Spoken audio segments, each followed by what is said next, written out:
ګرانو کتونکو السلام علیکم. زه محمد سلمان همدرد د حق غږ پښتو چینل خبري لنډیز کې ستاسو قربا اوس تاسو پام را اړوم د مهمو خبرونو لنډیز.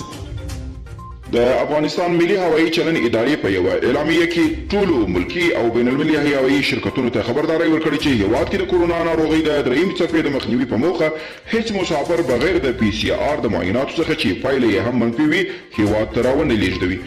تیر ورځ د افغانستان د مخکني جمهور رئیس حامد کرزي د افغانستان لپاره د ملګرو ملتونو له ځانګړي استازي دیبورا لاینز سره کتلي او د افغان سولې پر بهیر او جمهوریت لوري کې د اجماع پر پیاوړتیا بحث او خبرې ورسره کړي دي. نړیوال بانک په پام کې لري چې د افغان ماشومانو د زده کړې لپاره افغانستان سره 25 میلیونه ډالر مرسته وکړي او بلومبرګ خبرونې له افغانستان څخه د امریکایي سرتیرو وتلو ته په اشاره ویلي چې امریکا له افغانستان څخه د خپلو سرتیرو د وتلو په پریکړه سره وښوده چې د ویتنام له جګړې یې زده کړه نه ده کړې.